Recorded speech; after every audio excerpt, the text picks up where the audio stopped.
सभी का लैंग्वेज दुर्गेश में सीडीपी की महत्वपूर्ण प्रैक्टिस सीरीज की श्रृंखला में मैं मुकेश आप सभी का स्वागत करता हूँ। फ्रेंड जल्दी सभी साथी जुड़ेंगे और क्लास को सभी साथियों को शेयर करेंगे जो भी साथी आगामी CTET, UP TET, super TET या अन्य किसी शिक्षक भर्ती संबंधित परीक्षा की तैयारी कर रहे हैं, चाहे वो स्टेट लेवल का चाहे वो सेंट्रल लेवल का हो। उन सभी भर्ती परीक्षाओं के लिए क्लास बेहद महत्वपूर्ण है, तो आप सभी लोग स्वयं जुड़ेंगे, वीडियो को सभी साथियों तक शेयर करेंगे। क्लास को प्रारंभ करेंगे। पहला क्वेश्चन आपकी स्क्रीन पर है कि उस विशिष्ट या निम्नलिखित में से उस विशिष्ट समय को कहा जाता है जब बच्चे उनके वातावरण में खास प्रकार से उद्दीपन के प्रति विशेष रूप से ग्रहणक्षम होते हैं।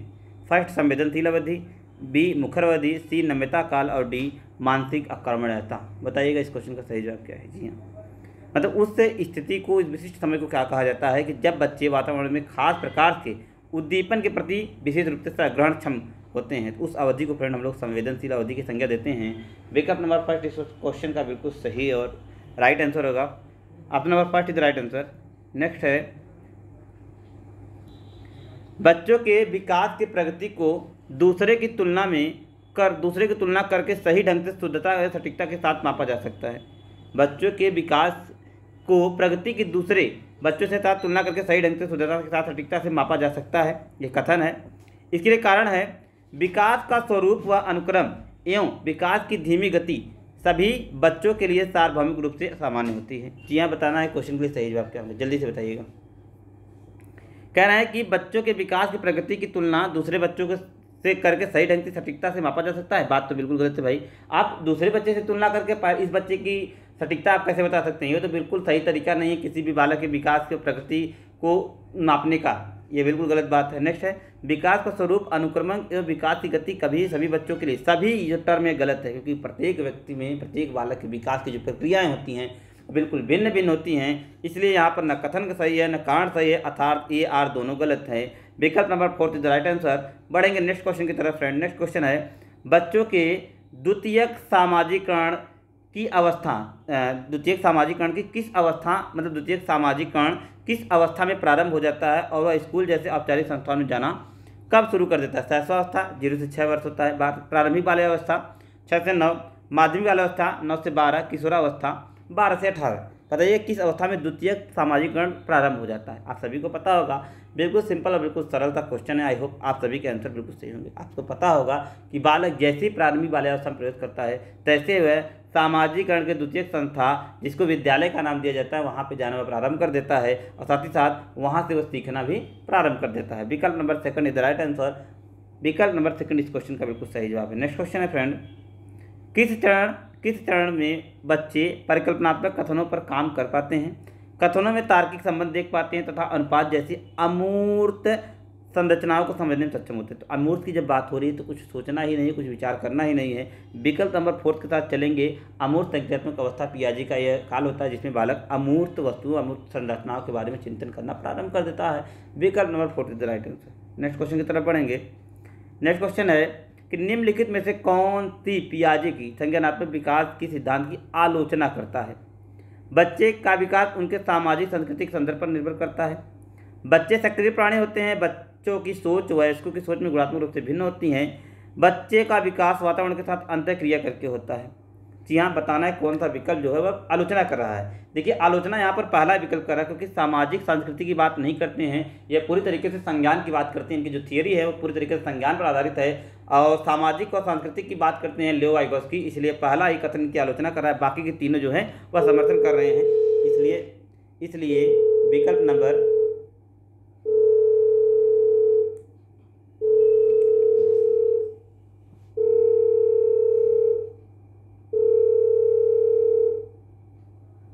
विकल्प नंबर फर्स्ट इस क्वेश्चन का बिल्कुल सही जवाब फ्रेंड। चलिए आगे बढ़ेंगे अगले क्वेश्चन की तरफ।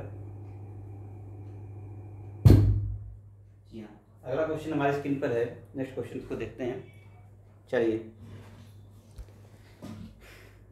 जी हाँ, नेक्स्ट क्वेश्चन फ्रेंड, जीन पियाजे और लेओ वाइगोस्की ने सीखने के संप्रत्यय की समझ को किस प्रक्रिया तक स्थानांतरित किया? मतलब किस प्रक्रिया से किस प्रक्रिया तक स्थानांतरित किया? सक्रिय, निष्क्रिय, निष्क्रिय सक्रिय, यांत्रिक और व्यावहारिक और यांत्रिक।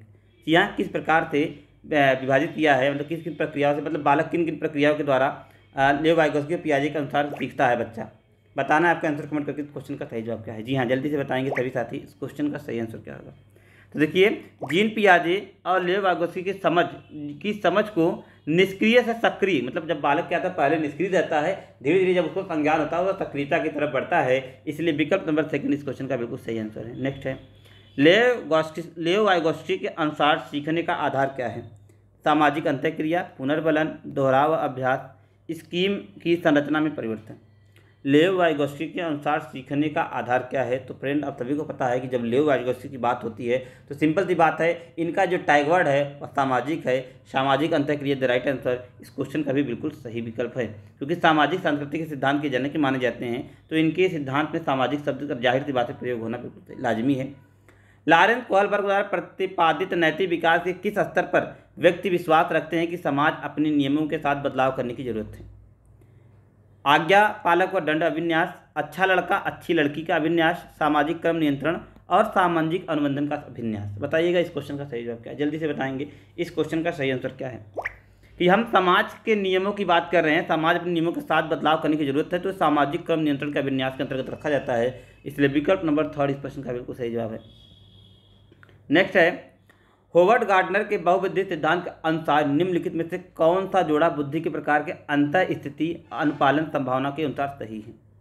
तो देखिए जो सही है फ्रेंड वो क्रम आपको मैं बता दे रहा हूँ। क्रम देखिए क्या है, बुद्धि के प्रकार उन्होंने जिस प्रकार से बांटा हुआ है, शारीरिक बुद्धि, गति संवेदात्मक, अंतः स्थिति, अनुपालन संभावना, ये इस प्रकार की बुद्धि का सही क्रम है, बाकी आपको ध्यान देना ही नहीं है। विकल्प नंबर 3 इस क्वेश्चन का बिल्कुल सही जवाब है। यह क्रम काफ़ी इंपॉर्टेंट है, याद रखिएगा, काफ़ी बार पूछा जाता है। नेक्स्ट है, बाल केंद्रित में शिक्षक निर्देश देता है कि विद्यार्थी अंधवत अनुसरण करते हैं। विद्यार्थी निर्देश देता है, अंधवत अनुसरण करता है। बच्चे सीखने की प्रक्रिया को सामाजिक और रचनावादी रूप से देखता है।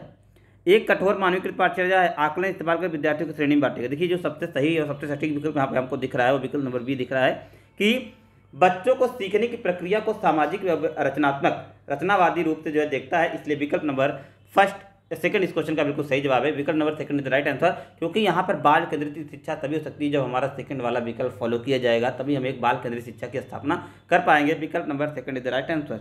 नेक्स्ट क्वेश्चन की तरफ बढ़ेंगे फ्रेंड। जो भी साथी ई लर्निंग विद दुर्गेश से निःशुल्क क्लास पढ़ना चाहते हैं वो टेलीग्राम ऐप इंस्टॉल करके उस पर बिना स्पेस दिए ई लर्निंग विद दुर्गेश आप चैनल से ज्वाइन हो जाइएगा। वहाँ पे आपको निःशुल्क क्लास संबंधी सारी डिटेल आपको प्रोवाइड की जाएगी। साथ ही साथ आप यदि हमारी संस्था से नोट परचेज करना चाहते हैं तो 6306344367 इस नंबर पे आप कांटेक्ट करके आप विभिन्न भर्ती परीक्षाओं जिसमें यूपी टेट, सी टेट, लेखपाल, वीडियो और टीजीटी, पीजीटी या अन्य किसी भर्ती परीक्षाओं संबंधित ऑनलाइन एनसीईआरटी बेस्ड नोट्स जो है हमारे यहाँ प्रोवाइड कर सकते हैं आप। हमारे जो नोट्स है वो पूरी तरीके से प्रीवियस ईयर और न्यूनतम जो नया पाठ्यक्रम है उसके हिसाब से तैयार किया गया, तो निश्चित तौर से आप अपने घर पे नोट्स हमारा ऑनलाइन नोट्स परचेज कर सकते हैं। नोट्स आपके घर तक डिलीवर हो जाएगा, जिसको प्राप्त करने के लिए आपको स्क्रीन पर दिए गए नंबर पर आपको खाली कांटेक्ट करना है, या तो टेक्स्ट करना है या तो व्हाट्सअप करना है, कुछ भी करिए, आपको नोट संबंधी सारी डिटेल आपको प्रोवाइड करा दी जाएगी। आगे बढ़ेंगे अगले क्वेश्चन की तरफ। दिव्यांगजन अधिकार 2016 बढ़ावा दिया है। दिव्यांगजन निम्न में से किसे दिव्यांगजन अधिकार अधिनियम 2016 ने बढ़ावा दिया है? दिव्यांगजनों के लिए विशिष्ट शिक्षा की अनिवार्यता को, दिव्यांगता के आधार पर अधिकारों के उपागम में भेदभाव को, दिव्यांगजनों की शिक्षा के अधिकार में बेदखली को, या जीवन में सभी क्षेत्रों में समानता और गैर भेदभाव को। बताइएगा इस क्वेश्चन का सही जवाब क्या है। तो कह रहे हैं कि किसे दिव्यांगजन अधिकार ने बढ़ावा दिया है, तो बढ़ावा किसे दिया है फ्रेंड कि जीवन के सभी क्षेत्रों में समानता और गैर भेदभाव की बात करता है दिव्यांगजन अधिकार, मतलब उनको क्या है एक समाज की मुख्य धारा में जोड़ने की बात करता है, इसलिए विकल्प नंबर 4 इस क्वेश्चन का बिल्कुल सही जवाब है। आगे, समावेशी शिक्षा निम्नलिखित किसकी जरूरतों को पूरा करने में मदद करती है? प्रत्येक विद्यार्थी की, केवल धार्मिक अल्पसंख्यक के विद्यार्थियों की, ये बात गलत है, केवल की बात यहाँ पर गलत है, केवल दिव्यांग विद्यार्थी की, ये भी गलत है। केवल जो शब्द है ये केवल ये क्या है, निगेटिव टैग वर्ड है। केवल जो वर्ड है ये निगेटिव टैग वर्ड है, निगेटिव टैग वर्ड कभी भी पॉजिटिव क्वेश्चन का आंसर सही नहीं होता है, इसलिए विकल्प नंबर 1 इस क्वेश्चन का बिल्कुल सही जवाब है। आगे बढ़ेंगे। डिस्कैलकुलिया मुख्य रूप से कठिनाई होती है, तो ये बिल्कुल कल का ही क्वेश्चन है, गणती है, गणना संबंधित करना, विकल्प नंबर बिल्कुल सही सिंपल क्वेश्चन था। नेक्स्ट है, निम्नलिखित में से कौन सा अभ्यास भाषण और भाषा विकारों वाले विद्यार्थियों के सफल समावेशन में बाधा उत्पन्न करता है? जी हाँ, कार्यों और दत्त कार्यों को छोटे छोटे आसानी से प्रतिबंधित चरणों में विभाजित करना, अभिव्यंजक भाषा कौशल को समर्थन करने हेतु दृश्यों का उपयोग को हतोत्साहित करना, मौखिक और लिखित के लिए पूर्व नियोजित रणनीतियों का उपयोग करना, कक्षा में श्रवण और दृश्य विकर्षणों को कम करना। बाधा उत्पन्न कौन करेगा? यहाँ पर आपको बताना है कौन सा कार्य यहाँ पर बाधा उत्पन्न करेगा। तो देखिए जो बाधा उत्पन्न करेगा फ्रेंड वह अभिव्यंजक भाषा कौशल के समर्थन करने के लिए दृश्यों का उपयोग को हतोत्साहित करना। मतलब आप जब भी किसी भी प्रकार के जो TLM उनके प्रभाव को आप कम करेंगे, उनकी उपस्थिति को आप कम करेंगे, तो निश्चित तौर से वो बाधा उत्पन्न करेगा। इसलिए विकल्प नंबर 2 इस क्वेश्चन का बिल्कुल सही जवाब है। नेक्स्ट है, प्रतिभाशाली विद्यार्थी की आवश्यकताओं को पूरा करने के लिए शिक्षिका को निम्नलिखित में से किससे बचना चाहिए? ए, विद्यार्थी को स्वतंत्र परियोजनाओं को आगे बढ़ाने की अनुमति देना। नंबर 2, पाठचर्या त्वरण के लिए लचीलेपन को अपनाना। नंबर 3, एक आयामी पाठ्यक्रम लागू करना। नंबर 4, उत्तेजक संवर्धन गतिविधियाँ। जी हाँ, आवश्यकताओं को पूरा करने के लिए शिक्षिका को किससे बचना चाहिए? बचने की बात हो रही है, मतलब वो प्रक्रिया अपनी कक्षा में नहीं अपनानी चाहिए। तो देखिए एक आयामी पाठ्यक्रम लागू करना, मतलब एक ही आधार का जो है पाठ्यक्रम वगैरह लागू करके करती, तो इससे बचना चाहिए। वह बहुआयामी पाठ्यक्रम को लागू करने की ओर ध्यान देना चाहिए। इसलिए विकल्प नंबर 3 इस क्वेश्चन का बिल्कुल सही जवाब है। नेक्स्ट क्वेश्चन है, कारण और कथन दिए गए हैं, आपको बताना है कौन सा इस क्वेश्चन का बिल्कुल सही जवाब है। किसी नए संप्रत्यय का शिक्षण शुरू करने से पहले एक शिक्षिका को पूर्वापेक्षित ज्ञान की समीक्षा कर लेनी चाहिए। यह विद्यार्थी को नए संप्रत्यय को समझने के लिए आवश्यक जानकारी को ध्यान में लाने में मदद करती है। बिल्कुल सही बात है, कथन तो बिल्कुल सही है, कथन जो है वह बिल्कुल सही है। बाकी करेंगे, शारीरिक दंड का अभ्यास शिक्षार्थियों को अवांछनीय व्यवहार को सुधारने की रणनीति में रूप में नहीं किया जाना चाहिए। देखिए ये भी बात तो सही रहा, लेकिन इस बात का पहले वाले कथन से कोई संबंध नहीं। तो ए आर दोनों सही है, बात तो दोनों सही हो रही है, लेकिन आर ए की व्याख्या नहीं कर रहा है। विकल्प नंबर 2 इस क्वेश्चन का बिल्कुल सही जवाब है, क्योंकि दोनों दो अलग अलग सेंटेंस हैं, दो अलग अलग सेंटेंस का अलग अलग अर्थ दे रहा है, इसलिए सही तो दोनों हैं, लेकिन ए आर की सही व्याख्या नहीं कर रहा है। आगे, जब कोई अध्यापन जो विषय वस्तु को अपने आप में एक अंत मानता है, वो विद्यार्थियों के बीच क्या पैदा करता है? महारत के लिए सराहना, नवाचार की इच्छा, सीखने के लिए प्रेरणा, अन्वेषण के लिए प्रतिरोध। कोई भी अध्यापन जो विषय वस्तु को अपने आप में एक अंत मानता है, वो क्या करता है फ्रेंड? भाई अपने आप को अगर कोई एक अंत मानेगा तो निश्चित तौर से भाई अन्वेषण के लिए वो प्रतिरोध उत्पन्न करेगा, क्योंकि उसमें कोई भी खोज नहीं रहेगा, क्योंकि जब वो खुद ही अपने आप में परिपक्व होता है तो नवीनता उसमें बची नहीं रहती है। इसलिए विकल्प नंबर 4 इस क्वेश्चन का बिल्कुल सही आंसर है। नेक्स्ट है, कथन कारण का क्वेश्चन ये भी है, ध्यान से पढ़ेंगे। विद्यार्थियों को विभिन्न अधिगम रणनीतियों का उपयोग कब कहाँ क्यों करना है, इसकी बारी में स्वयं नियामक ज्ञान सिखाया जाना चाहिए। एक अधिगम रणनीति को बनाए रखने और उसे नियोजित करने की संभावना बढ़ जाती है यदि विद्यार्थियों को पता है कि इसका उपयोग कब और कहाँ और क्यों करना है। ठीक है, देखिए 2 कथन है, कारण है आपको दिए गया है, बताना इस क्वेश्चन का सही जवाब। विद्यार्थी को रणनीतियों को उपयोग कब और कहाँ करना है, इसकी बारी बारी स्वयं नियामक ज्ञान सिखाया जाना। बिल्कुल बात सही है कि भाई अब क्या किस कंडीशन में क्या करना चाहिए, क्या उपयुक्त है क्या नहीं अनुपयुक्त है, ये बातें उसको ध्यान में करानी चाहिए। एक अधिगम रणनीति को बनाए रखने और उसे नियोजित करने की संभावना बढ़ जाती है यदि विद्यार्थी को पता चले कि उसका उपयोग है। बिल्कुल दोनों बात सही है, ये बात दोनों समर्थन कर रहे हैं, ए आर दोनों सही है और आर ए की सही व्याख्या भी कर रहा है। नेक्स्ट है, निम्नलिखित में से कौन सा अधिसंज्ञानात्मक कौशल का उदाहरण है? ए, किसी समस्या को हल करने में स्वयं द्वारा प्रयुक्त प्रक्रिया का मूल्यांकन करना।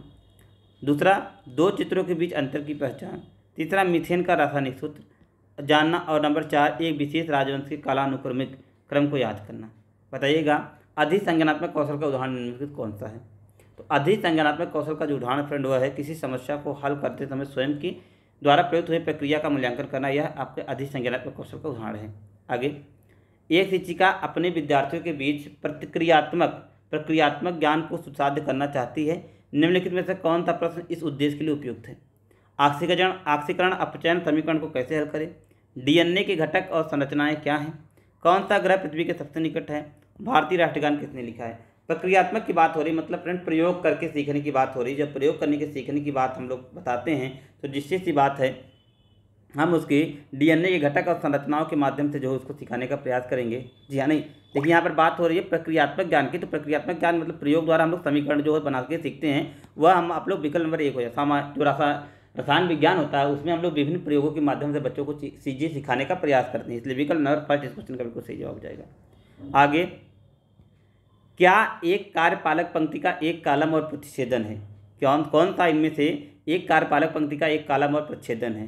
तो सेल जो है एक कार्यपालक पंक्ति के एक कॉलम का प्रतिच्छेदन है। विकल्प number 2 is the right answer. Next है, सामान्य तौर पर इनकमिंग ईमेल स्टोर करने के लिए निम्नलिखित कौन सा फोल्डर उपयोग किया जाता है? अवांछित ईमेल, इनबॉक्स, आउटबॉक्स या भेजे गए। भाई देखिए इनकमिंग की बात हो रही है, तो इनकमिंग की जब बात हो रही है तो इनबॉक्स का ही उपयोग करेंगे। विकल्प number second is the right answer.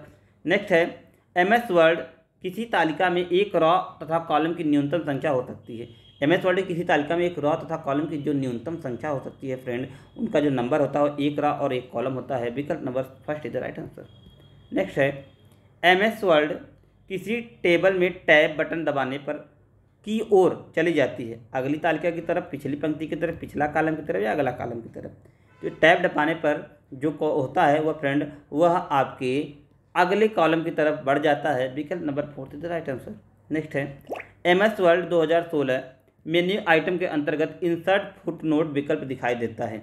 Design, विस्तार, डालने और डॉक, बताइए क्या मतलब किसके लिए जो है प्रयोग किया जाता है। तो MS वर्ल्ड 2016 में जो कौन सा मेन्यू आइटम के अंतर्गत इंसर्ट फुटनोट विकल्प दिखाई देता है। जी हाँ, तो देखिए जो विस्तार मेन्यू है, विस्तार मेन्यू के अंतर्गत इंसर्ट फुटनोट विकल्प दिखाई देता है। विकल्प number second is the right answer. Next है मूल प्रवृत्तियों के 14 प्रकारों का वर्गीकृत नहीं किया फ्रेंड। मैं बार बार पिछले क्लासों में मैंने इस पर डिस्कशन किया था, इस क्वेश्चन में ज़्यादा समय नहीं देना है। McDougall is the right answer. इन्होंने 14 प्रकार के मूल प्रवृत्तियों में डिवाइड किया था और 14 संवेग और 14 मूल प्रवृत्ति की बात की थी। नेक्स्ट है किसी दूसरी वस्तु की अपेक्षा एक वस्तु पर ध्यान या चेतना का केंद्रीकरण अवधान है, यह कहना डम्बिल का कथन है। डम्बिल है ऑप्शन जी है। विकल्प number third is the right answer. विकल्प नंबर थर्ड इस क्वेश्चन का बिल्कुल सही जवाब है। दूसरी वस्तु की अपेक्षा एक वस्तु पर ध्यान केंद्रित करना ही अवधान है, ऐसा कहना जो कथन है फ्रेंड वह डम्बिल का है। विकल्प number third is the right answer. ये सारे मोस्ट इंपोर्टेंट क्वेश्चन फ्रेंड, क्योंकि कथन से कोटेशन प्रतिवर्ग परीक्षा में पूछे जाते हैं।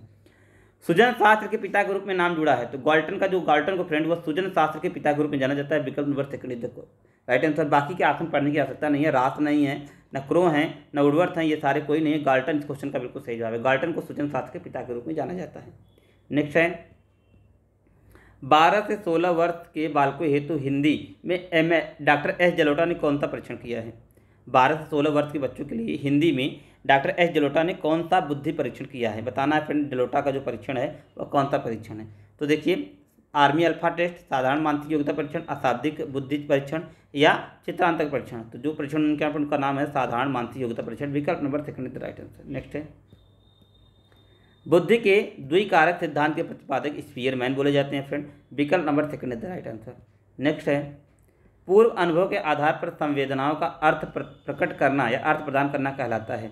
स्मृति, प्रत्यक्षीकरण, कल्पना या चिंतन। तो भैया पूर्व अनुभव के आधार पर संवेदनाओं का जो अर्थ प्रदान करना फ्रेंड वह कहलाता है आपका वह उससे हम लोग प्रत्यक्षीकरण की संज्ञा देते हैं। विकल्प number second is the right answer. Next है सीखने में प्रयास और भूल जहाँ पे दिखे तुरंत आप थानराई को देखिए। थानराई विकल्प नंबर फर्स्ट में है, इस क्वेश्चन का बिल्कुल सही जवाब है। आगे औसत बुद्धि वाले बालकों की बुद्धि लब्धि का स्तर होता है 90 से 110, 90 से 109 दिख रहा है। विकल्प number first is the right answer.